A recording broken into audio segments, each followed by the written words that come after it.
My shotgun, when I was shooting it, it flew out of my hand for some reason because I didn't have it all the way up to my shoulder. I was kind of laying like this. It flew out of my hands and into the river. I showed up with 5 ducks, 2 geese, and no gun. Really? Yeah, I still haven't lived that one down. I still need to go back there and try and find that gun. Never recovered it? Never recovered it. We tried to go back there once and we just never found it.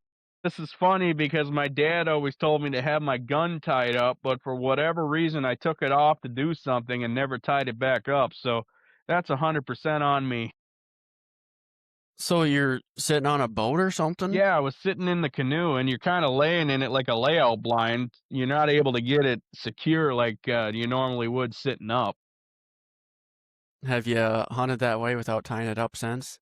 No, I tie it up to myself or to the boat at all times. That way I never lose it. I just can't imagine not jumping in after it. Well, in this particular instance, it was probably close to 5 degrees out. This was like November peak duck hunting with snow on the ground and ice on the lakes. If you jumped in there, you'd be dead in 30 minutes. Grab your gear, find your stand, and listen in as we share another journey that shapes a hunter's legacy.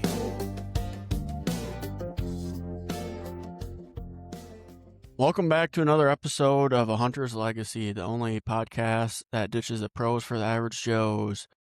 If you or anybody you know would be a good fit or has some good stories to tell, we'd love to have them reach out and see if they'd be a good fit to come on the podcast. This week we got Rooster. What's going on, man? Hey, buddy, how you doing? From northern Wisconsin. I can't figure out why anybody would call you Rooster. Well, it started with my grandpa. I was a big John Wayne fan growing up, and I could quote his lines from True Grit so good that my grandpa would call me Rooster, and it just stuck for the rest of my life. I thought for sure it had something to do with your hairstyle. Eventually it did, yeah, but first it was Rooster Cogburn that got me going on that. There you go, man. So you're from northern Wisconsin? Yes, sir. Been there your whole life? My whole life. I've never lived anywhere else. Fill us in a little bit about who you are, what you do, and all that good stuff, then we can kind of roll into the hunting. Well, my name is Rooster. My real name is Hunter Childs. The running joke where I live is I went to school in New Richmond, but I like to balance that with I grew up in Webster, Wisconsin. And if you don't know where that is, it is pretty much where the Northwoods starts for me. You know, once you get north of that, you get to Hayward, and between after that, it's Lake Superior. So we're on the edge of the Northwoods up there. I'm a duck hunting guide. I mean, I do everything there is to do for work, but my passion is to take people duck hunting. You're a duck hunting guide, huh? Yeah, I do a little bit of guiding on the side. I work for an outfit here in New Richmond. I'm trying to get them to go a little further up north just for the experience, not the profit. Yep. Is that what you do full time? Full time during the fall, I tell people. Yep. Everywhere else, I'm either doing some side jobs, doing gutters. I work at wherever they need help, but my passion is to work as a duck hunting guide and film it. Well, maybe someday you'll be able to do that full time. That's definitely the hope. I hope to get to Meat Eater with my Far Side channel. That'd be pretty sweet. Yeah, that's been a 10-year dream, and I hope it comes true. I actually filmed with Larry Smith Outdoors. Our family puts together a sturgeon tournament every year, and they came out and filmed it. I was filming alongside his cameraman the whole day. That was definitely one of the highlights of my lifetime. That would be pretty sweet. I've never really gotten into the duck hunting. Yeah, it's definitely not for everybody. I'm a deer season baby, and my dad still hasn't forgiven me for that, but I tell people that the way I used to be, for every Boone and Crockett buck that you're not gonna see, there's probably 3,000 mallards out there waiting for you, and many years I've been proven right, but within the last 6 years, I've started to get back into deer hunting a little bit. I was up in Wisconsin a couple weeks ago, probably not near as far north. I was in Kohler. I know where that is, yep. Nice area. Yeah, anywhere you go outside of Madison and Milwaukee is pretty good, but the further north you go, we start calling that God's country.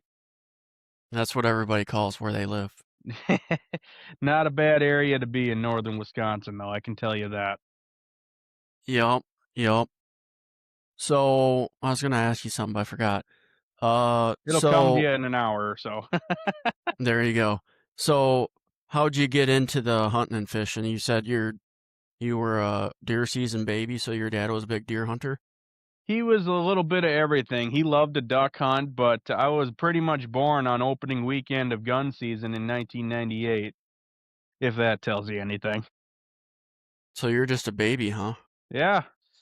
I mean, my dad, he duck hunted his whole life. My grandpa, he was alive during the Depression and World War II, so he got to see all the best duck hunting, pretty much until it died off when the cabins started getting built around there. The duck hunting's dropped off a little bit, huh? I'd like to I like to say it's still there. I mean, my dad'll tell you it's not as good as it used to be, and to a degree I understand that, but I feel that if you know where to look, if you get far enough off the beaten path, it's just as good as the old days, you know what I mean? Oh, I know what I was gonna tell you. It's not that I don't like hunting ducks. I don't know if I do. I'm afraid to try it. That's what everybody says. I mean, you'd be surprised at what you're capable of, but what makes duck hunting so great is you imagine deer hunting, you only get like 3 tags, let's say, for example. You're done after that. Once duck season starts, you can shoot 6 ducks a day until the end of the season, and that's a 60-day season if you put the math into it. So it balances out the meat level once you get to it. Maybe we're not on the same page on what I'm afraid of. I'm afraid of getting too deep into this. I don't even think about that. I'm one of the most simple duck hunters you'll ever meet because I don't waste a lot of money on buying decoys. I just get a canoe and I go floating down the river. We'll get into that a little. I was gonna say every decoy that I own is pretty much my family's heirloom, family history decoys. I haven't really bought any legitimate amount of decoys in the last few years like I used to. We'll get into that, but let's kind of back up to the family heritage. All right. You talked a little bit about your dad hunting. Yep. You were born during an unfortunate time, apparently. That's the running joke. My dad still hasn't forgiven me for that, but Walk us through your early years of hunting. Were you spending a lot of time with your dad out in the field before you ever got the chance to go? I was spending a lot of time with everybody, honestly, because my parents were separated, but my hunting heritage was pretty strong on both sides because the men that my mom has dated have just continually fueled the addiction to the outdoors. I mean, not a lot of people know or believe this, but I actually shot my first duck when I was 6 years old. Really? Yes, sir. I mean, the boyfriend that my mom was with at the time, he was into duck hunting for a little bit, and then he kind of transitioned back into deer and pheasant hunting. But he held the gun. He let me pull the trigger and aim. He said, "Put the bead right on his bill," and I did that, and the thing folded. So, according to him, my first duck was when I was 6. Is that kind of the first time you went out hunting on your own? Or not on your own, but first animal? Well, yeah, that was one of the first animals, and then later that winter I got into squirrel hunting, and then that it took off from there. Were you going out with your dad to watch him hunt at all? I went out quite a few times, whether it was deer hunting or he'd go pheasant hunting with his friends. Obviously he'd go duck hunting now and again, but where I predominantly learned how to hunt was actually with my grandpa. Okay, fill us in there. What was that like? It was always interesting because he'd always be telling stories. My first actual love was grouse hunting, honestly. I mean, I grew up doing all kinds of stuff, but I started grouse hunting with him. He was a cripple, so he'd road hunt all these little dirt trails that are usually used for snowmobiling in the winter, but they're always full of grouse if you time it during the year. So what he would do is he would send me out walking with the dog. He'd let me go for, let's say, like 400 or 500 yards, sometimes even half mile. and he'd listen to the game, get some coffee or do whatever, and then he'd come pulling up behind me, and then we'd go do the same thing on another stretch of trail. But he also taught me where the grouse like to be. Like when you're riding those trails in the morning, they like to get out into a clearing and get a tan, you know what I mean? So we'd drive those trails and we'd catch them just as they were getting off of the roost to get a tan. A lot of those trails, are they on public hunting? It's all public hunting over there. We are very fortunate in the Northwoods to have a splendid system of the county forest. You know, you can either walk on it or you can drive on it. I can see the benefits, but I'm sure everybody else says it's a benefit too. And does it ever get crowded? I mean, it depends on the time of year. Obviously, early season, everybody's doing it, but lately I haven't run into as many people as I did, like, say, 10 years ago when I used to do it all the time. Within the last few years, I've just started going back up there and doing it like I used to, and I don't see near the amount of traffic. I mean, you got OnX and all these things, and people still haven't seemed to find these areas yet, and that's probably a good thing. So, how often were you going out with your grandpa? Every single weekend, it would work. I would go with my mom one week and with my dad the next. So every time I was with my dad, we were going up north because he was either working or going hunting with his boss. He used to work at a big deer farm up there, and the guy loved to hunt ducks all the time. So he was always hunting with him or hunting on my grandparents' land when we had it. But every weekend, I was in that Tahoe with him hunting grouse. We'd go to the gas station, get a cup of coffee or whatever, and we'd go tooting down the road for, the whole morning or even the whole day, depending on where we were going. And you shot a lot of grouse, huh? We did get a lot of grouse. I like to tell people that Grandpa's last year was his best year because for some reason there was just a boom in the population, and we were getting, I think back then the limit was like 5. We were getting 10 of them every day, every time we went out almost. Is there any hunts that kind of stick out more than the rest with him? I wanna say it's my first and second hunt. I mean, this is spread out over a year, mind you, but the first hunt we did, it was, we went for a cruise scouting, and then the next morning we came back in here, and all of a sudden he hits the brakes and he says, "Rooster." This was before I started getting called Rooster. He was talking about the bird in the road. So I look, I see the thing, and this was borderline legal, but my feet were on the ground. I was not keyed up to shoot flying birds at that point. I was only 11 years old. But I leaned the shotgun on the window frame of that Tahoe, and I put it right on his head and just dusted him, and then I ran down there to grab it. I didn't think to load up another shell or nothing, and a couple more got up as I was picking them up.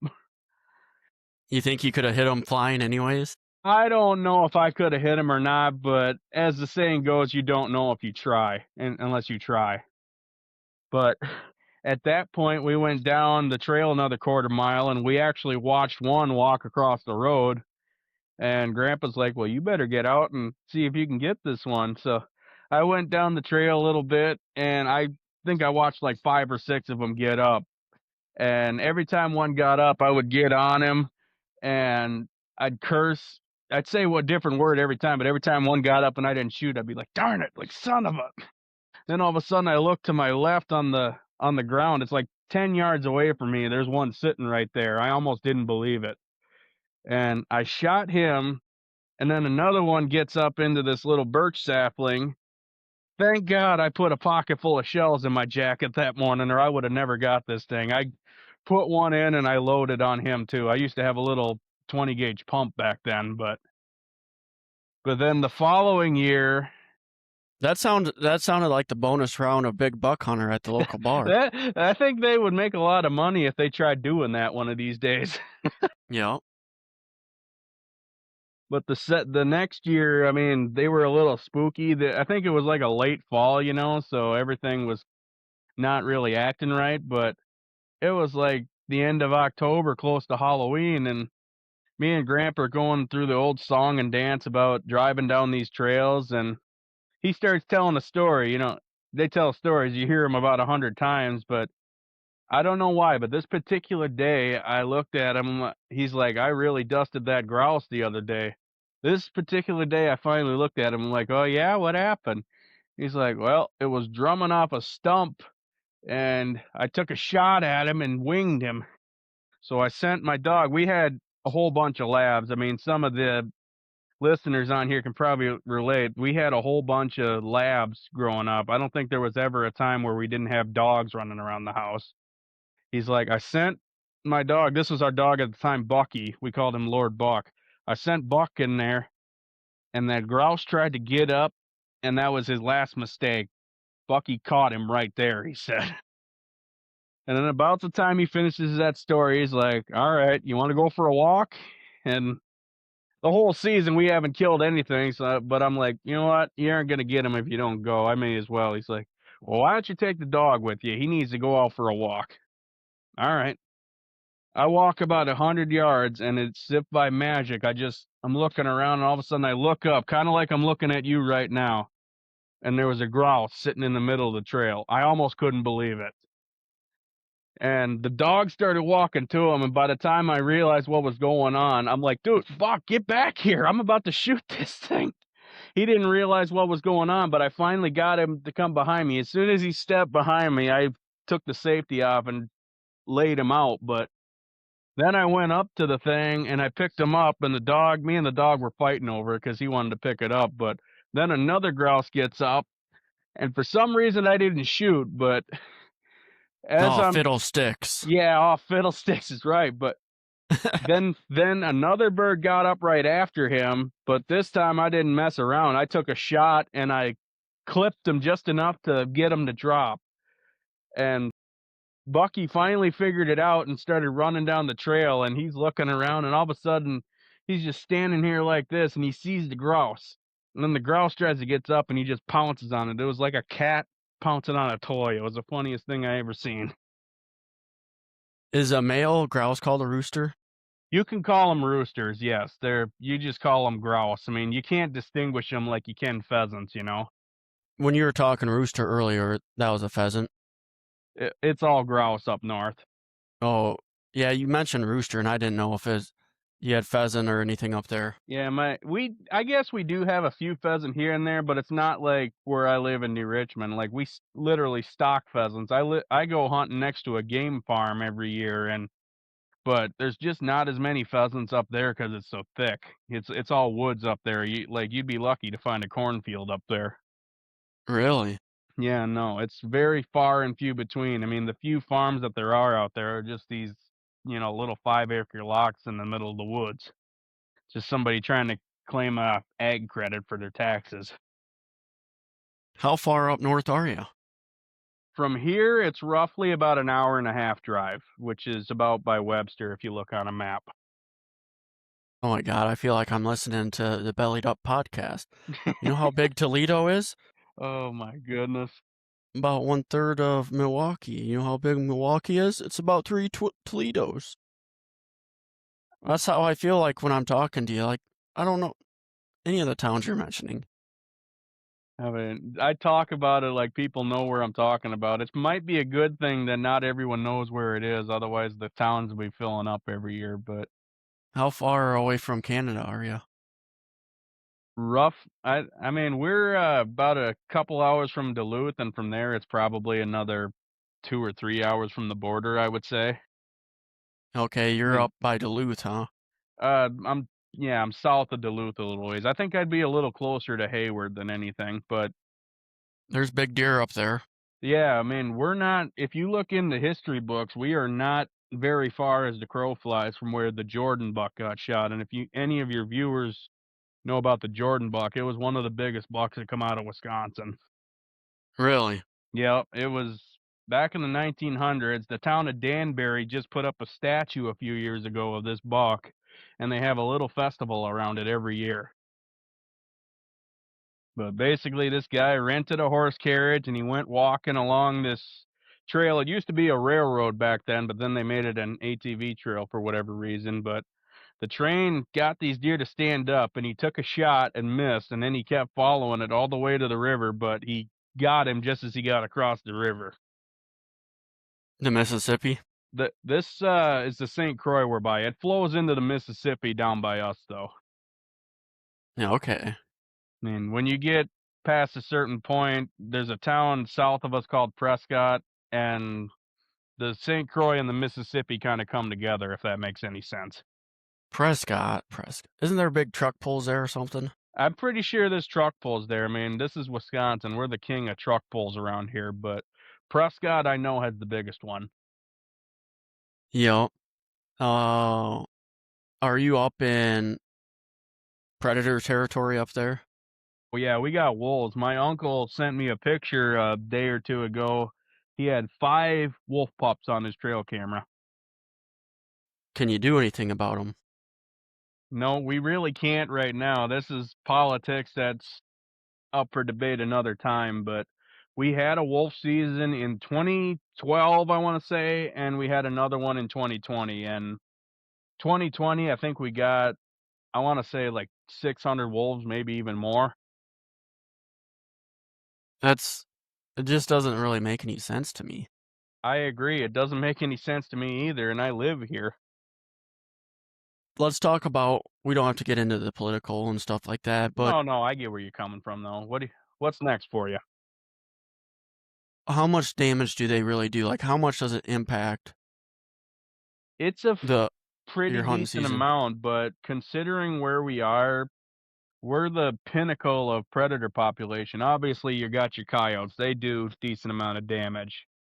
Bobcats, they're like mountain lions. They're only going to kill what they're going to eat. They're not out there ravaging everything like the wolves do. And bears, they'll eat anything. They raid garbage cans one day and they'll probably kill a bunch of fawns the next day. But when I worked with my dad on the deer farm that I mentioned earlier, where all the duck hunting goes on, we used to probably tally a bunch of wolves that we caught on trail cam. We'd catch bobcats too, coyotes, and we could treat the deer like livestock in there, but we were also able to understand how much damage each predator actually did. How long have wolves been up there? I want to say since the 90s, like they came in from Minnesota, which probably they came from Canada, you know. I don't think there was any real introduction effort for wolves. They kind of just showed back up after Are how you many. sure? I don't know if there was a reintroduction effort. I'm hoping that there wasn't, because the way the population as it sits now is just crazy. I don't know, man. I had heard that they had gotten introduced, but If they did, I didn't hear about that, but I suppose I should do a little more research before I talk about that. how often do you see wolves out where you're at? There was a time where I didn't see any except for on trail cams. Then starting in 2019, I would start seeing them every now and again, but I'd never see more than one. I know there's more than one traveling together out there. There's packs everywhere, but I've only seen no more than 1 or 2 at a time. Yeah, I just use my good friend ChatGPT, and it says gray wolves did not get reintroduced to Wisconsin in the way many people think. It says in the 1950s, wolves had essentially been wiped out through hunting, trapping, and poisoning. One of the biggest packs in the United States of wolves. Yeah, I would believe that for sure. Yep. I'm glad I don't have to deal with that. That sounds terrible. Well, I'm glad I don't have to live in places like Montana or anything. I mean, you can shoot them out there, but at least we don't have grizzly bears here. Yet, Don't jinx me, buddy. I don't think it's gonna happen. how do wolves affect the deer population where you're at? A lot of time with the does, I mean, if you get like 5 of them, yeah, they're gonna take a few out, but for the most part, I think they just chase them around up there and they'll take the weak ones out. But I used to say that wolves usually just kill and will leave an animal, because we watched them kill 8-point bucks, and then they will never touch him again for weeks until the crows picked him clean. Really? Yeah, this was back in the deer farm days, but one of our guys in the area, the deer farm is surrounded by county forest. One guy filmed a deer getting attacked by wolves, and he walked up on the thing, and it was just torn apart. It wasn't living any time, and he checked on it, and they never touched it again. There were no tracks around it. There was nothing, just the crows and maybe the coyotes picking at it. There were no wolves touching it. Yup. Yeah, so it'd be interesting to see like how the wolf population affects the deer population. Yeah, I feel like they do a lot more damage than people tell us, but at the same time, this is something that, you don't really hear about, but they do get shot off the record. I'm talking wolves here. Yeah, not by you, of course, but No, no, no, I would never do such a thing. I mean, I know about it, but the saying, shoot, shovel, shut up. I don't know who actually does it. I just hear about it in the bar. they'd have to put some damage on a deer population. Why else would they come into the area to eat squirrels? Yeah, no, if I can meet the wolf that could catch a squirrel, that would be a pretty interesting conversation. How many times have you been out hunting and run across a wolf?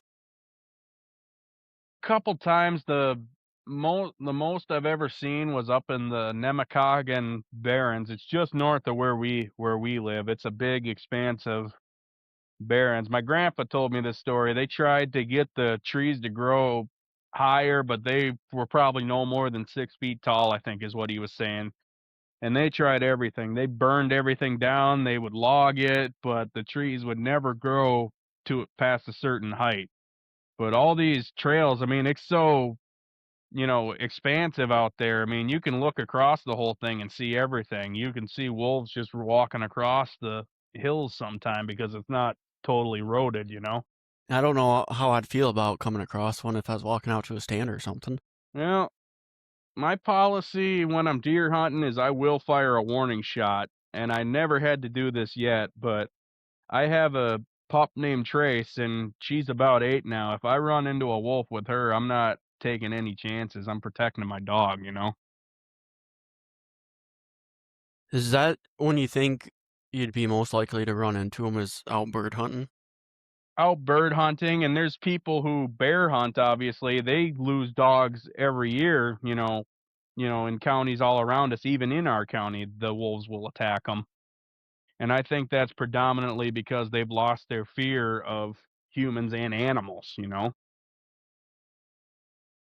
So walk us through that. How do people bear hunt up there where they're losing dogs? Well, you can imagine some of these county forest systems are big, and the roads in some areas can be, miles away. So because the bear hunting is early season, we don't do any bear hunting, past October, mid-October, if I remember right. But they will grate the roads at night, and then the next morning they will cut a track and they will set the dogs loose on them. Give us some more details. So these are private or public roads? It's public road systems. This isn't like we're driving into somebody's property and doing this. I mean, the laws are complicated when we're dealing with dogs, but most people will hunt public land if they don't have big tracts of land to do it. Then who's doing the road work to Honestly, the bear hunters do it. I mean, they'll drag a grate behind it, or they'll even drag some brush behind it just to get the road to look clean, so they can pick out these tracks. Okay. Makes sense. It's kind of like a fresh snow. Yeah, Burnett County is just a big sandbox, if that makes any sense. So all the dirt roads up there are basically sand and gravel. Yep. So, okay. I mean, it doesn't sound too much different than coyote hunting after a fresh snow or Exactly, yes. even out in Colorado getting after a mountain lion. Yeah, even like that. I mean, we hunt coyotes in my neck of the woods around here, but this is across, ag fields, sometimes public land, but all the dog hunters, know everybody, whether it's here or up north. They know generally who owns the land and which land they can go on. And that helps you a lot when you're chasing animals, if you need to get your dogs back or if you need to retrieve one. So they'll track bears down with dogs. Is that what they're doing? Yes. They got hounds. I mean, all different kinds of hounds. Generally, what they'll do is they'll catch them early in the mornings when they're moving. Or if they cut a track, or even if they see a bear, they'll get them on it and they will run them up a tree, preferably up a tree, obviously, because you don't want to fight with a bear on the ground. Allegedly. Allegedly. Jim Bridger stuff was fun at one time, but it don't work anymore. I'd take my chances.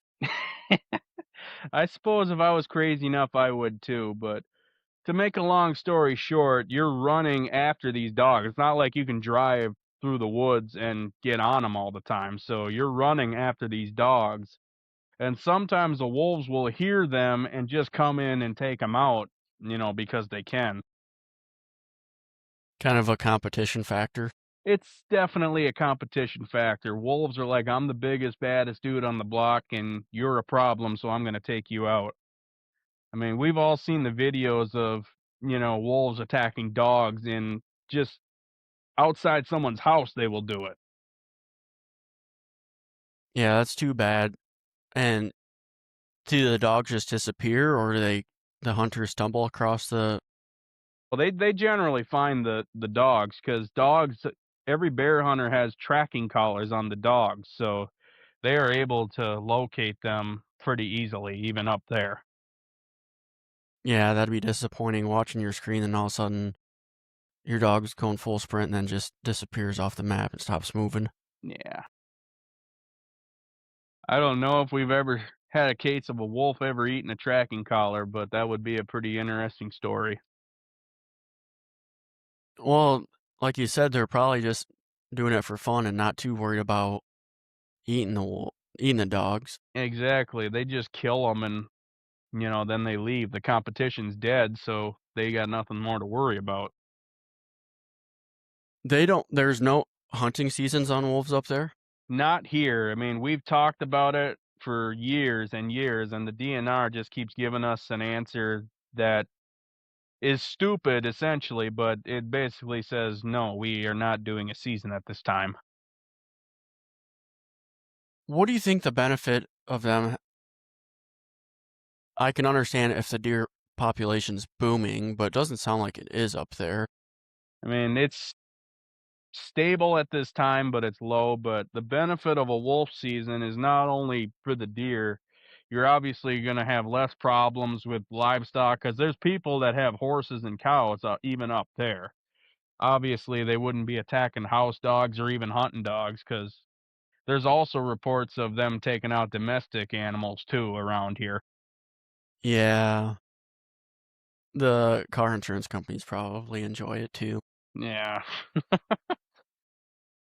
But honestly, I'm not going to ruffle any feathers here. I've been attacked by these guys. One of the biggest enemies to wolf hunting is an organization called the Wolf Patrol because they basically take donations. They get these trucks from donors' money and they will go out and harass hunters. They video themselves doing it. What's the name of their group? Wolf Patrol. I gotta look into that. Wolf Patrol. So it's like PETA for wolves? It's basically PETA for wolves. I mean, the closest definition I would bring them to is a domestic terrorist organization because they deliberately go out and harass hunters. This used to be against the law, but they're still doing it. And I've actually gotten harassed by one of the guy's right-hand men on that organization, and they're brutal. What were they doing to you? They're messaging me like they have no real argument, and they're trying to say I advocate for poaching wolves. I don't advocate for poaching of anything. I advocate for defending what is yours and keeping your stuff safe. Like, if you gotta kill a wolf, it has to be a good reason. They're messaging you on Facebook or something? Yeah, this was back when the the second wolf season we had in 2020 started, we have a senator around here that helped get that season started. It was an emergency season. We haven't had one since, but I can't remember how many wolves got taken out. It was a lot, but the leader of that outfit, his name is Rod Coronado, I think his name is. He videoed himself with wolf hunters in the background. They ran dogs to kill these wolves just like coyotes, but he videoed himself burning up a wolf tag. He applied for a wolf tag, got one, or one of his crew did, and he burned it on camera. They just don't understand. If they were trying to raise like a horse or even one of their pet dogs was out in the backyard and got attacked by wolves, they'd probably change their mind pretty quick. Yeah, you'd think that would be the case. They claim to be advocates for conservation, but everything they do goes against it. It's oh man, there's pretty good interview with Mike Covey out in Vermont, and he's involved with the politics behind hunting, and he's got some pretty good stories about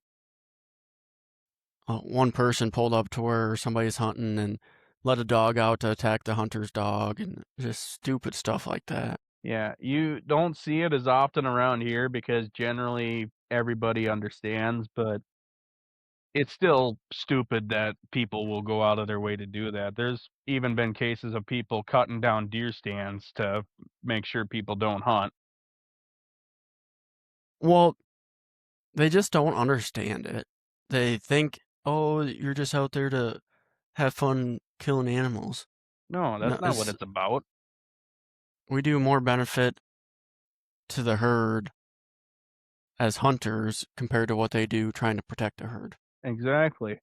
Like you know the story of the elk. Like we decimated them all the way up to the Rocky Mountains, and within the last 40 years or so, we've been responsible for reintroducing elk to places like Kentucky, to the Dakotas, to Wisconsin even, and we can talk about that later. My buddy actually drew a tag there a few years ago and got his first elk up there. In Wisconsin? In Wisconsin, yes sir. I need to go up there. I thought Kohler was nice scenery. I used to think Webster was cool, and then I went up to the town is literally called Clam Lake, Wisconsin, and it's called the elk capital of the world because that's where the reintroduction effort started, and that's where the biggest herd of elk up there is. Like you can say Colorado and Montana are the best places, but that is what they call Clam Lake up there. Really? Yep. And it's beautiful country up there. My buddy Al, I got this video on YouTube. He shot his first elk and he got it on video. He said it was the craziest elk hunt that he ever went on. And he's been out to Colorado a few times. This was totally different for him. I'm looking at pictures. It's stunning up there, isn't it? It sure is. I mean, elk aren't even the half of it up there. You can hunt, obviously, deer hunt up there. You can hunt grouse. You can hunt ducks. You can go fishing for walleyes up there. I mean, there's no limit to what you can do. It's the closest thing you'll ever get to fishing and hunting in Canada, honestly. How big are the elk? Honestly, they're about as big as the elk you get out in Colorado. Really? Yeah, I mean, the bull that Al got was a big 6x6. It was the second biggest one they ever got out of there. Really? Yeah. One of the second biggest. You imagine shooting your first elk and it has to be the second biggest one that's ever been taken out of there. Yeah, there's some big dogs. Wisconsin state record elk taken by Paul Finch. Oh yeah, I imagine you're putting tags in every year. Yeah, I put in tags every year. I've been doing it since they started, which I think was in 2018 or 19, if I remember right. And this is where it gets funny. Al drew twice. He put in twice, and he got it on the second time. To me, that's basically getting it right out of the bag. Oh, that's BS.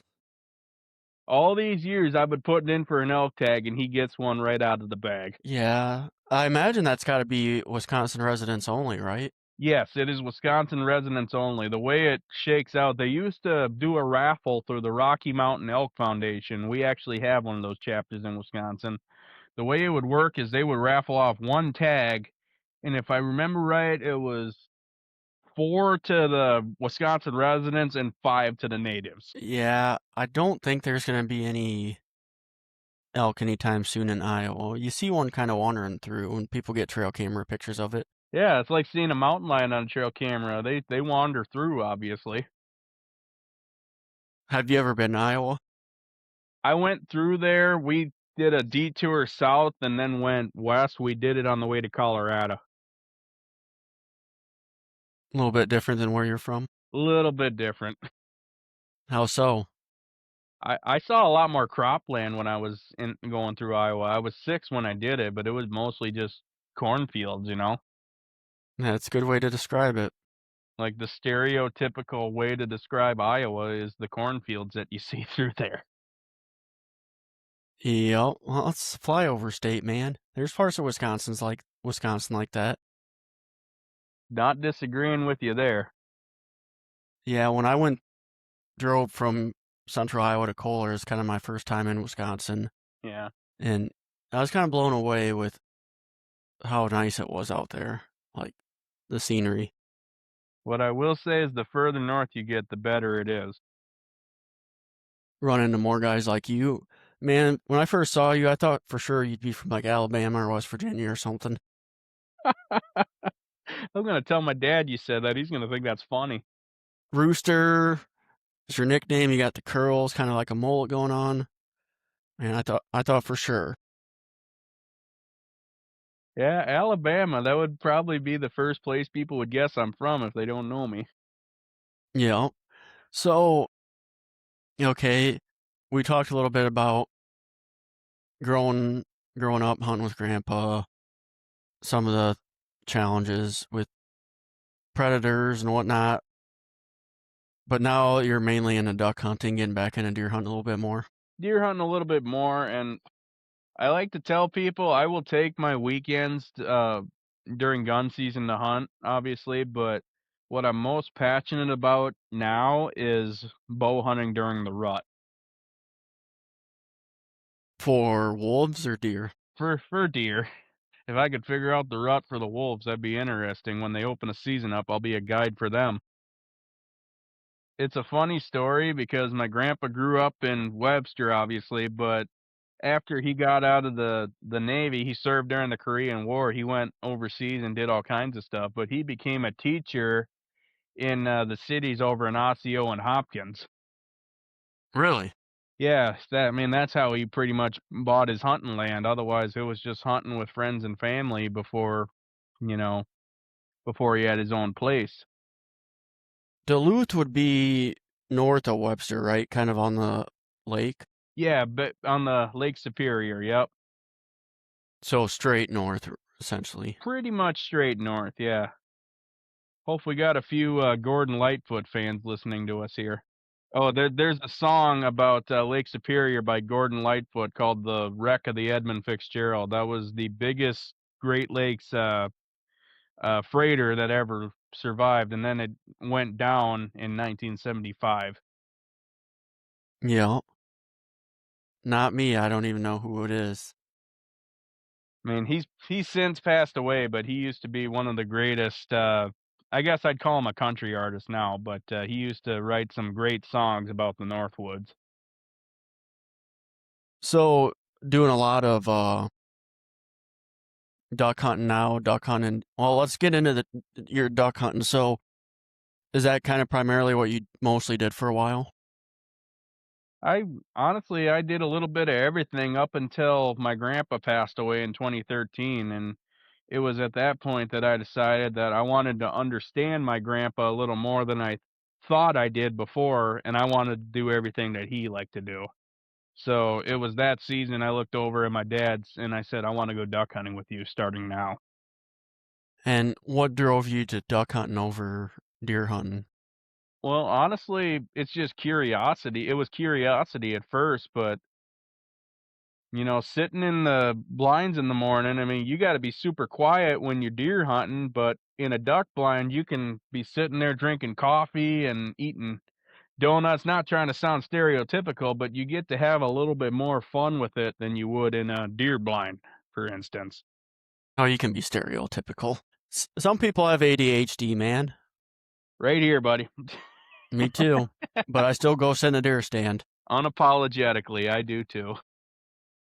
You shot your first duck when you were, what, 6, you said? Yeah, that first one was 6, but when I got back into it, I shot my first wood duck when I was 14. When you were 14? Yeah, well, that was with my dad. That was on a property that we called the far side, and the thing swam by me, and there was about several chances I could have shot it, and then finally Dad says, "Are you gonna shoot that thing or what?" So I finally stood up and swatted him on the water. Is that normally where you hunted, on the far side? I mean, yeah, it's basically where I did most of my hunting.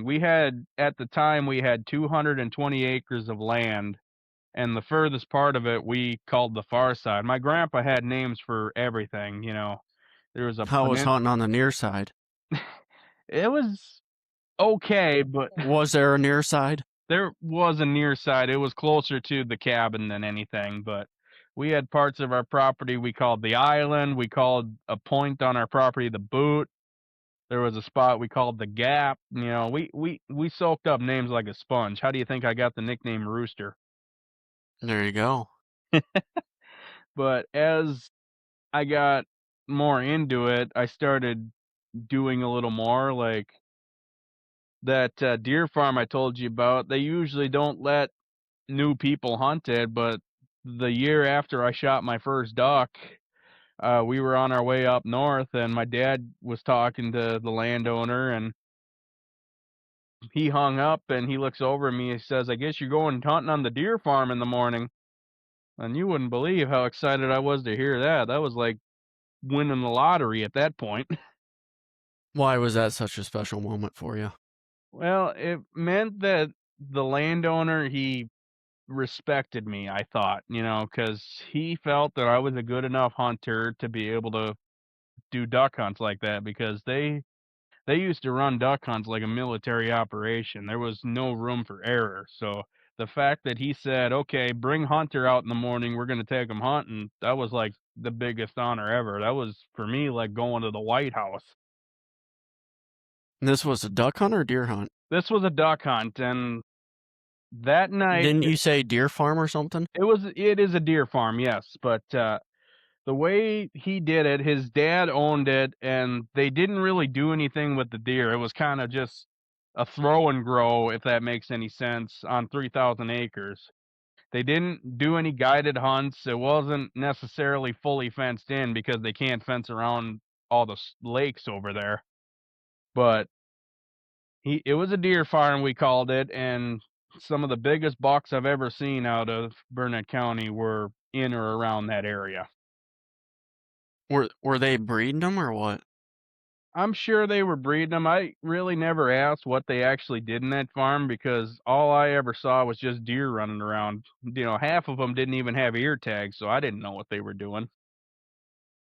You were still pretty young at that point. I was like 15, 16. I was young enough that I was still a rookie, but Kind of sounds like it was probably a high fence.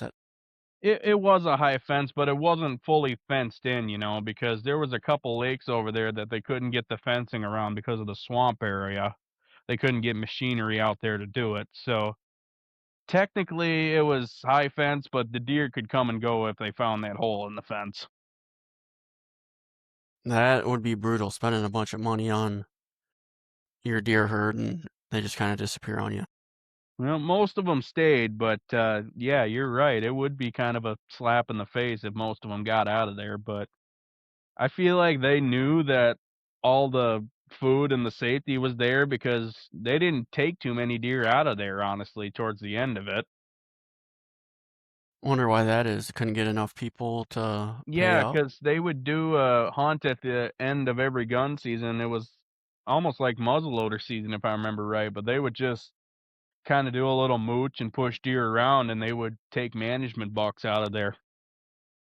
But as far as the duck hunting goes, they had, they built a marsh and planted wild rice and all kinds of stuff in there, but this tells you how old the place is. They had pit blinds in there. Now, pit blinds are illegal now, but there was a time when you could sit in a pit blind and hunt ducks and geese. Why are pit blinds illegal? I feel like they're illegal here because they give an unfair advantage to the hunter.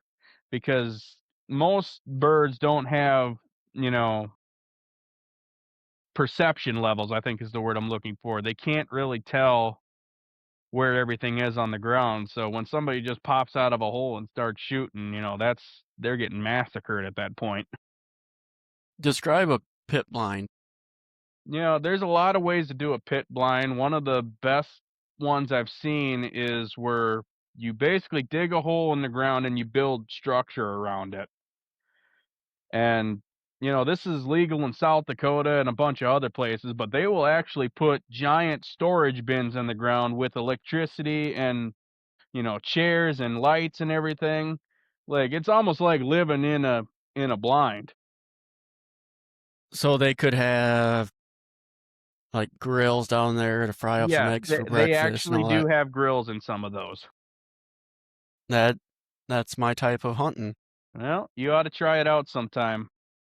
Just give me a ride out to the pit blind and cook me some breakfast, and Yeah, we'll. there's a lot of guys. I can't say exactly where it's legal. I know it's legal in South Dakota, maybe Kansas. So if you ever feel like going down that way, you ought to try it out. Do you ever do any out-of-state hunting? Yes, I go to North Dakota every now and again, whether it's during the spring snow goose season or during duck. So if you could travel anywhere to hunt, where would that be? Where I pretty much started duck hunting out west, Devil's Lake, North Dakota. Really? Yeah, no, I mean everybody like says that it's kind of died off because everybody's going there. But what a lot of people don't realize is if you're willing to put in the work, you will get on good duck hunts out there.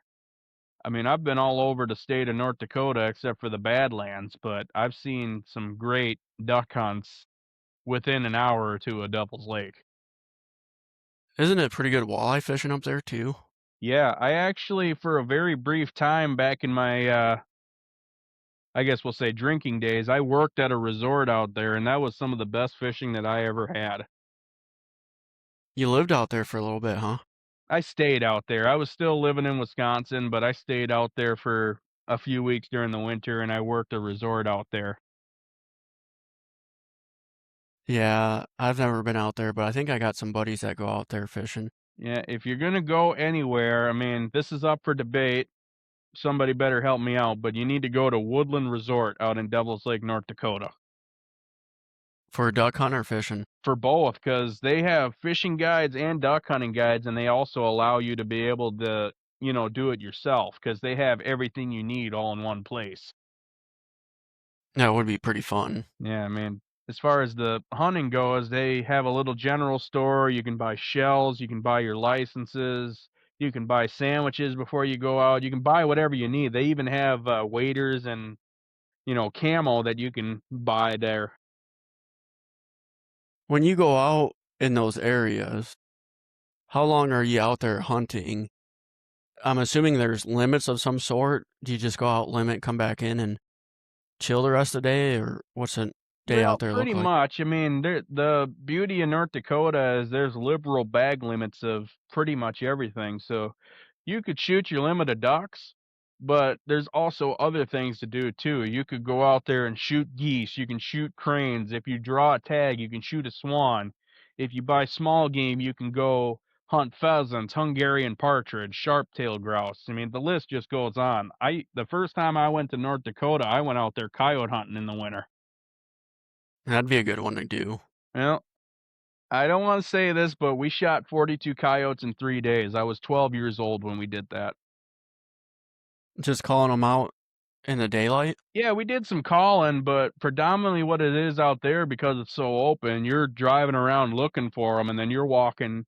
out there and you're predominantly trying to push them. It's kind of like dog hunting without dogs. You're trying to push them towards another hunter because the rules in North Dakota are a little lighter than they are around here because on a dirt road out there, you can walk on it and shoot, and that helps you a lot for other things besides coyote hunting, but that's predominantly how we hunted them out there. I can think to my younger years, some of the stuff we used to get away during gun season with deer. I Sounds can pretty similar. Yeah, no, the rules are a little different. There are still things you have to follow, but generally out in North Dakota, the farmers just want to get rid of the coyotes because obviously they got cattle out there and they don't want them hurting them.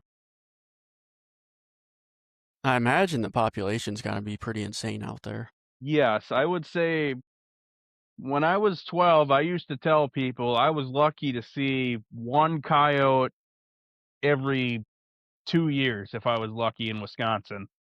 But when I went out to North Dakota for those 3 days, we saw about 20, 30 of them a day. And we were just covering ground like crazy. And you're driving around in the middle of the day and seeing them, huh? Even in the middle of the day, we were seeing them, whether they were curled up on a snowbank getting some sun or out hunting and around the sloughs or the CRP fields. We were always seeing coyotes. Have you ever done the thermal coyote hunt? Never done a thermal coyote hunt, but I have a friend who owns a coyote call company in Kansas. He started putting out videos with Lucky Duck of these thermal hunts because for a while you couldn't do that down in Kansas, and then finally they caved in and said, "Okay, we'll allow thermal hunts, but we'll only allow them for coyotes. So you can't shoot bobcats, you can't shoot fox, you can't shoot coons, just coyotes." He owns a calling business. Yeah, I don't want to do any promotion, but the outfit is called Verminator Predator Calls out of Clay Center, Kansas. He used to make hunting videos back when, when they made the hunting DVDs back in the day. Mm-hmm. Yeah, back when he was doing those DVDs, he was doing calls on the side, and he was actually the inspiration that got me into making videos, like one of the three inspirations. When you say making calls, like sound files or like the Like e-callers? back in the day, it was actual hand calls, but now he's doing the predator sounds for Lucky Duck. Really? They're electronic callers. He's doing some of the predator sounds for Lucky Duck, the revolt callers. Yeah. You talk to him quite a bit? I used to talk to him like this. I started talking to him when I was 10, and then it kind of died off when I got about 14, 15. But I used to call him every week because I was so into coyote hunting at that point. Like I was trying to grill him for all the information. Be interesting to get thoughts on how stuff has changed with the price of thermals and more people going out and using e-callers. And obviously there's some sort of education that coyotes pick up.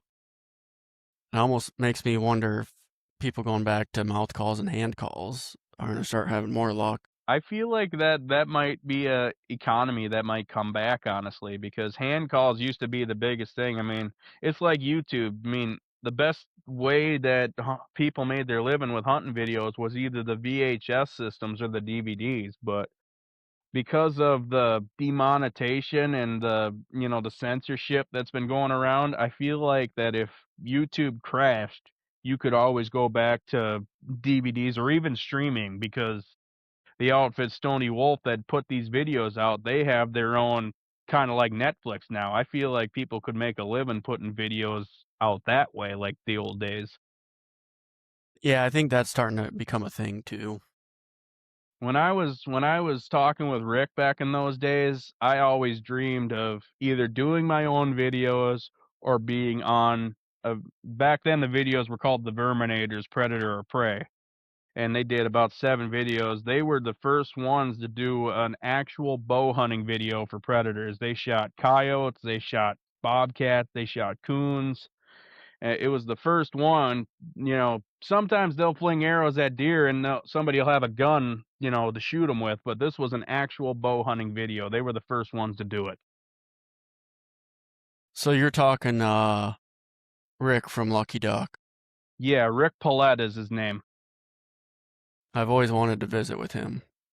Well, I've talked to him on the phone so many times, I feel like I have visited him, but I'm gonna try and get a hold of him. Rick, if you're watching, I wanna get down there and go bobcat hunting with you. So, is that the guy you're talking about Yes. for the Verminator calls? Yeah, Verminator Predator calls, and they don't make them anymore, but he made a call called Tweety, and that was one of his best-selling calls at that time. Okay, for some reason I thought he was the founder of Lucky Duck, but he's just the sound guy. He's just one of the sound guys. I mean, whatever he's making there, I think he should have a lot more because this guy, if you put it into perspective, I think he's one of the Mount Rushmore guys of predator hunting because with his hunting videos, he wrote, broke, and rewrote every rule there is to making a good hunting video. And I doubt he's listening to this, but I've talked to guys that hunt with him or part of it. Yeah. He's out in Idaho. He does the dog decoys. I can't think of his name. Craig Sandy. Craig Sandy. Yep. So I think I can get Craig on this podcast at some point, but I used to get into the coyote thermal hunting pretty big. I loved it, but one is too hard for me to get out living in town, and two, Yeah. like everybody and their dog started doing it, so it got real tough, and you couldn't go out with having somebody a mile away. It just got annoying. Well, in all honesty, I've had more fun in the last, I want to say, 6 years hunting coyotes because, my mom got a new boyfriend back then and he was teaching me how to do it. And I'll tell you how that started real quick. I bought a Fox Pro when I was in high school, and after I graduated, I was living with mom, working and hunting pretty much every day. And one night, Russ says, "You want to go coyote hunting?" It was a full moon, so obviously I'm like, "Yeah, if you think we're gonna see anything, we should go." And he calls up his buddy Al, the guy who shot the elk, and we go out to this area outside town. There's a road that parallels a creek out there, and we had permission on the public and the private side of it. So Russ says, "You and Al go sit on that side of the road, and I'll go sit on the other side. If something circles, it's gonna circle to my side, and if it doesn't circle, it's gonna go right to you. So you guys get over there, and we'll see what happens." So I did a howl first. I remember this very clearly. And I howled for 2 minutes and let her sit for a bit. And then Al goes, "Why don't you throw on a rabbit call?" So on the Fox Pro, I throw on Eastern Cottontail, and I'm looking at the timer. It's at the 4 minute and 58 second mark. And all of a sudden, I hear scratching because there was a little dirt trail between the two pieces of property. And I hear this, and I'm about to say, "I think something's coming." And then I hear Russ shoot across the road. And he shot twice, and the coyotes actually ran right in front of us, but there was a hill right in front of us. They ducked under that, and we couldn't get a shot. And the next thing I hear is, "He missed him. Turn that thing off. He missed him." I'm like, "Are you sure?" He's like, Yep, he missed him. Let's go." And it turns out he actually got him, but because it was running, he took the first shot he could get, and I think he got him just low in the thigh. I mean, this wasn't, we weren't using thermal or anything. We were just relying on moonlight, and we could still see pretty good. Your eyes kind of adjust. Yeah, I mean, it's like hunting in daylight when the moon is at its brightest and it's clear, no clouds or anything. You can see just as good as you can see in daylight. It actually surprises me. Yeah, those days are few and far between, it seems like. Around here, they happen quite a bit. I mean, you always try to time it around the best times. I mean, we obviously hunt during daylight, but if I could pick the one time that I could hunt, it would be a full moon with maybe 2 miles an hour of wind. That would be a pretty good time. I think a lot of people are, I don't know a lot of people, but calling in raccoons on e-collars would be pretty fun too. A lot of people do that. Rick, who I mentioned, he had a call back then. It was a split reed system, and he was able to make those coon sounds with that thing, and he was calling in raccoons. Oh, I'd love to visit with him sometime. Yeah, he is definitely one of the best predator hunters of our generation, I would say. I mean, he's a little older than us, but he definitely knows what he's doing. Yeah, I like his YouTube channel, The Last Stand. Yeah, he was one of those, but before that, I mean, a lot of people don't remember this because they're, younger than us, but it was the Verminators, Predator or Prey with him, and he did those videos with Randy Anderson, that guy from Primos, who did all those coyote calls. Okay. So they did those videos together, and they always got good hunting content, whether it was for predators, and towards the end, they started even doing big game hunts. I think we deserve another 6 or 7 videos out of them. Yeah, I'll have to look him up, see if I can get a hold of Rick. Well, if you ever get Rick on this thing, make sure you call me too, because I would love to have a conversation with him again. You can't get a hold of him anymore? Oh, I can still get a hold of him, but to talk to him like I'm talking to you right now, that would be pretty cool. I'd love to pick his brain on stuff like this. If I got him on, it'd be more of like how he got into it, not education. Yeah, no, I'd like to learn how he got into it too, but he's always it's always interesting to talk to people like that, because he's from Kansas, I'm from Wisconsin. We got into coyote hunting in totally different ways, but at the end of the day, his knowledge is just as relevant up here. Oh yeah, if you know how to coyote hunt where he's at or anywhere, you can probably do it just about anywhere. Yeah, I also tell people I learned more about bobcat hunting before I even knew how to bobcat hunt around here from Rick, because he had it figured out down to a T where he's living. So how'd you come across Rick? I bought that bow mania video, the bow hunting video. I bought that video and I had like 2 or 3 others on the shelf, but I'm in 5th grade and I decided if I'm gonna do anything, I should just write this guy a letter and see what happens. And I made this long card telling him how big a fan I was. I included my 5th grade picture, like we used to take picture day back then. I took one of those just to show him who I was. I thought I was doing all the right things at the time, and then I think it was like 4 days later, he got that card. I didn't have a cell phone back then, obviously, so he called one of my family members, and she didn't know who it was, obviously. Kansas number. That sounds like spam back then. And he left this message. He's like, "I got your card. I really loved it. Sorry I didn't get back quicker. We've been hunting coyotes and deer." And his buddy TR, you'll see this on Verminator 4 if you ever watch it. He arrowed a 170-inch whitetail buck with a bow on video. Like this, like talking to Rick, meeting him for the first time, this all happened in that week. And at that point, I would like to think I was his biggest fan at that point.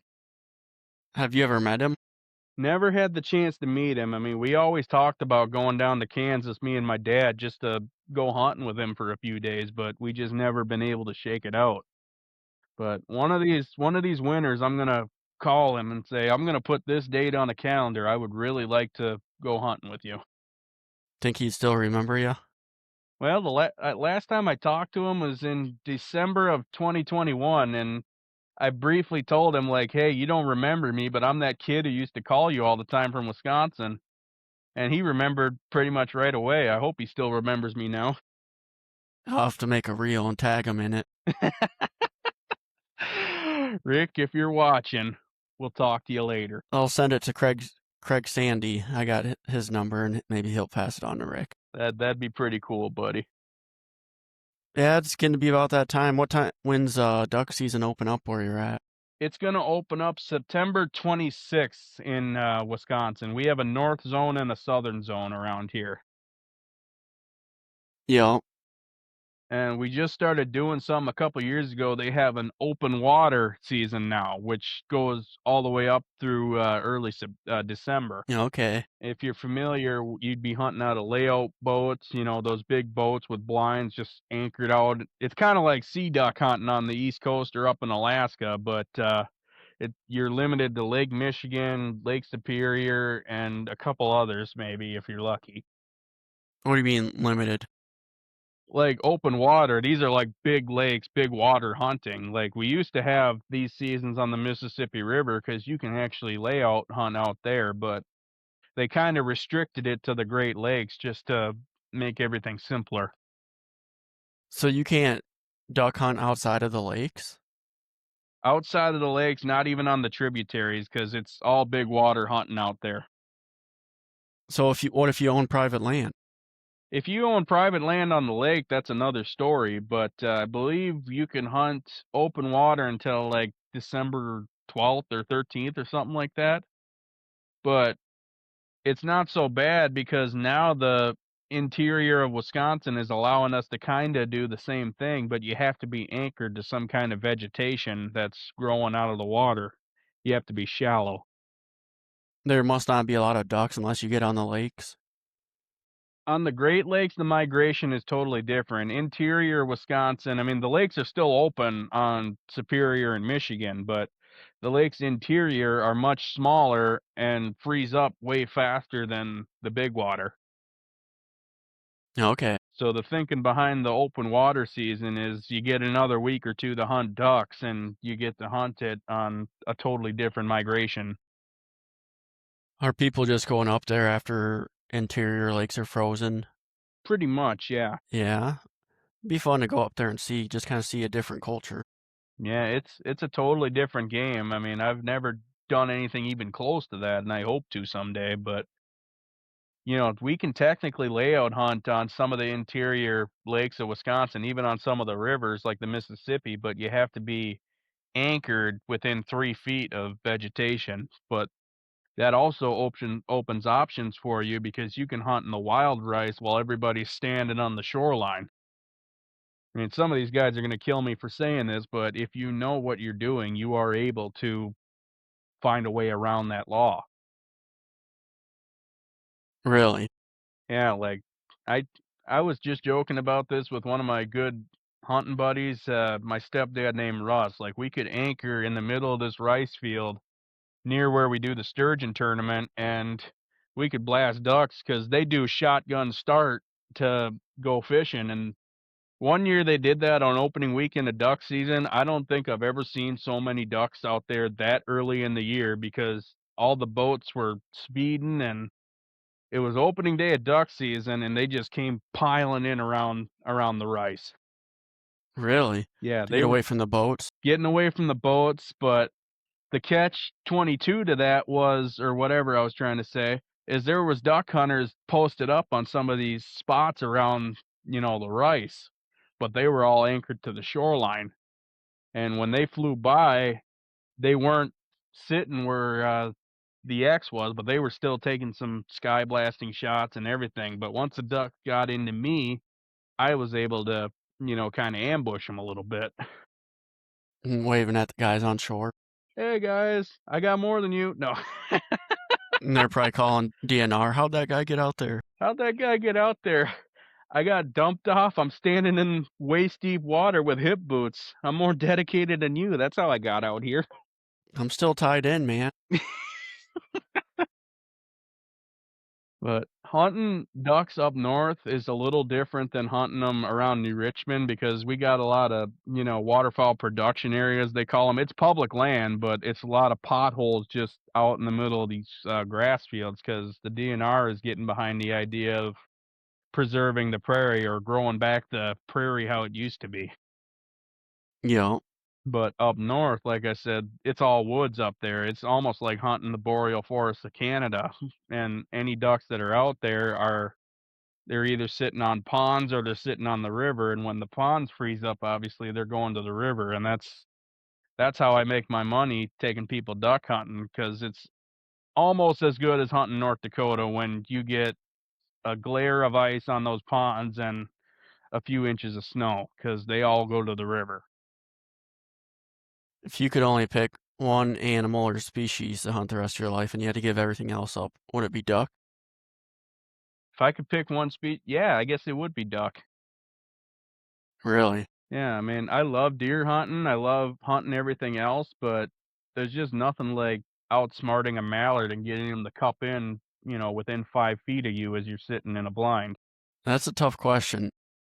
If I had to pick one that I was really good at and it was the only thing I could do and could do it every day, I don't know if I'd pick deer. It might be coyote. You like coyote hunting? Well, you can do it year round. It's action packed. You're up and moving. It's very fast paced.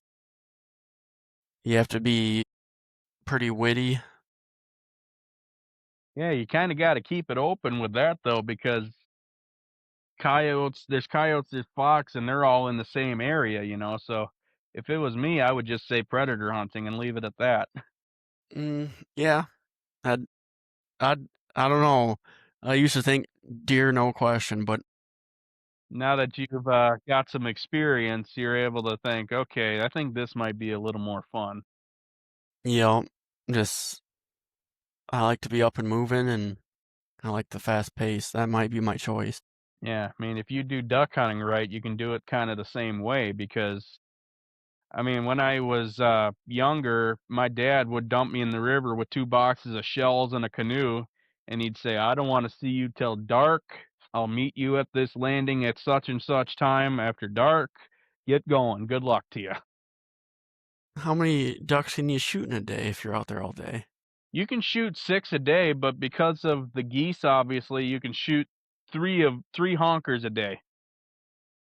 And if you see other species of geese, that's up to the DNR regulations, but it's not just 6 ducks. You can only shoot 4 or 5 mallards, and only 1 or 2 can be a hen. There's plenty of other species of ducks to shoot besides mallards. So you were just out there all day shooting away. Pretty much. That'd get kind of boring after a while. Not for me, man. I like the adventure of exploring new sections of river. This is how Farside got started with the guiding thing, because I was able to learn all these places in high school where the ducks wanted to be, what they liked to more than the other thing. And then as I got older and I thought about the business side of it, like I could take people in here because nobody else can get back there unless they know where all the trails are and the easiest way to get in there, because the river's so shallow you can't get a big duck boat in there like most people think you can. Really? Yeah, like some of the spots I tried getting a boat in there and I was walking for half the day. Oh, I bet. That sounds pretty miserable. Yeah, it was. And I actually, when I was floating with my there's this outfit that makes skiffs. It's like a flat bottom canoe. I found one of those, and that was the best thing I ever owned, because you could get over some of the low spots in the river. You could get through mud. And I went by this guy in a John boat, and his battery just died, and he had to walk probably a mile or two to get to the nearest road just so he could get some help. And you're just out there cruising along. Yeah, cruising along, 2 boxes of shells and a box full of donuts. There you go. Sounds like a pretty good day to me. Yeah, it wasn't too bad. Towards the end of it, I found this spot that I'm doing a shoot on my birthday. If you ever decide to go duck hunting, I'll take you with me. But on my birthday, I'm gonna take some people in here and do a duck shoot. We call it a shoot. It means getting a bunch of people together with decoys. But this spot is like a sandbar. I'm not telling people how to hunt, but for some reason, these ducks want to be here all the time. And every time I've gone through here, I've seen between 500 and 6,000 mallards just sitting in this little spot, like, and it's like 20 yards across this creek, and it's all shallow. Kind of a hidden little sanctuary. Hidden little sanctuary. That's the best way to put it. Send me the coordinates. Sounds like a fair trade to me. It's only fair if I can take you in there with me. Yeah, okay, sounds good. You ready to start wrapping this up? Yeah, you wrap it up whenever you're ready, buddy. Well, I don't know if you've listened to any of the recent ones, but we got a couple things we need to finish up. So we wrap it up with 5 rapid fire questions and then some embarrassing hunting stories. All right, hit me with it. Okay, the 5 rapid fire questions. First one, the best hunting gear purchase you've made. My Vortex Crossfires. Good rifle scope. Most gimmicky hunting purchase you've ever made. Say that again. The most gimmicky, biggest waste of money for hunting gear. Yeah, they made this product. You attach this It's like a piece of string. You attach it to an arrow, and it's supposed to help you track the animal. That was the dumbest thing I ever bought. Never heard of that. Yeah, it used to be really popular back when bow hunting was cool, like the Fred Bear days, but now nobody even knows what that is. Hunting luck versus skill percentage breakdown. I feel like if you are at the top of your game, it is 60% skill and 40% luck. Perfect. The most controversial hunting hot take you have. I think the state of Wisconsin would be a better place if the DNR wasn't around. You said it, not me. Most underrated hunting tactic. Most underrated tactic is float hunting because you can hunt ducks and deer and anything you want just with a canoe if you put the time in.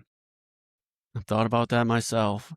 Well, good answers, good answers. Let's wrap this up with some of your most embarrassing stories from the woods or the duck blind.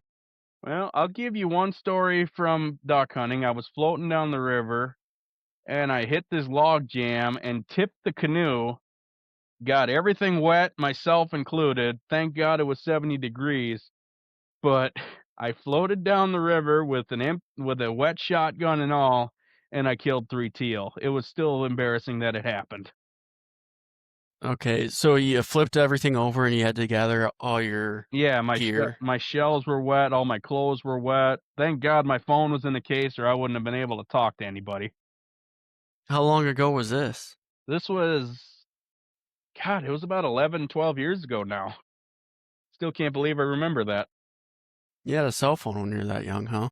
Yeah, surprisingly. What else you got? Let's see. Another duck hunting story. I showed up at the landing to meet my dad. I had 4 ducks and 2 geese and no shotgun because the gun went off in my hand and it flew out of my hand and went into the river. Say that again? My shotgun, when I was shooting it, it flew out of my hand for some reason because I didn't have it all the way up to my shoulder. I was kind of laying like this. It flew out of my hands and into the river. I showed up with 5 ducks, 2 geese, and no gun. Really? Yeah, I still haven't lived that one down. I still need to go back there and try and find that gun. Never recovered it? Never recovered it. We tried to go back there once and we just never found it. Where was this at? This was on the river in the forest system that I told you about. Up by Webster, kinda. This is funny because my dad always told me to have my gun tied up, but for whatever reason, I took it off to do something and never tied it back up, so that's 100% on me. So you're sitting on a boat or something? Yeah, I was sitting in the canoe, and you're kinda laying in it like a layout blind. You're not able to get it secure like, you normally would sitting up. Have you hunted that way without tying it up since? No, I tie it up to myself or to the boat at all times, that way I never lose it. I just can't imagine not jumping in after it immediately afterwards. Well, in this particular instance, it was probably close to 5 degrees out. This was like November peak duck hunting with snow on the ground and ice on the lakes. If you jumped in there, you'd be dead in 30 minutes. Oh, really? Yeah, no, this wasn't like the other story where it was 70 degrees out still in October. This is late season duck hunting. You mess up, you die kind of deal. That makes a little more sense now. Got time for one more? Yeah, but before that, somebody's gonna find that and think they're solving a murder mystery. They'll probably tie it back to the bait shop that my dad bought it from. Yep. So what else you got? Well, this one happened just this past rifle season. I had been sitting in a blind and it was somebody else's blind, but I didn't want to mess with anything. But the chair was up against one of the walls of the blind. And as I'm sitting there, I looked over. My gun is, pointed upward like this and not out a window. There's 2 deer coming, and one of them is the target buck that I was after that year. And I had no opportunity to move. I guess I did, but I never took it, and then he stopped, he winded me, and then he took off, and as he took off, I tried to get on him, but I just walked out of there feeling like an idiot. Oh, you can't be the first one that it's happened to. I know I can't be the first one, but with people like I call him my other dad, he's my stepdad, but I was hunting with him that day. He picks me up, and I told him what happened, he's like, "Are you kidding me? You never make that mistake."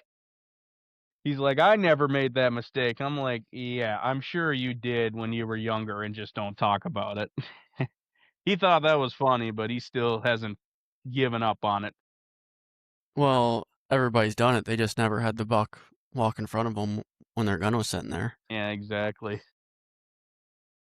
Well, cool deal, man. It's been a lot of fun. Yeah, it's been a privilege being on with you, buddy. I'll be watching more of your stuff as we go on this year. I look forward to talking to you again. I'll let you know if I somehow, through a friend of a friend of a friend, get in touch with Rick. Oh yeah, I think he'd think this was pretty funny if we got on a little screen on screen together. Alrighty, man. We'll be in touch. All right. Peace out, everybody. Thanks for watching.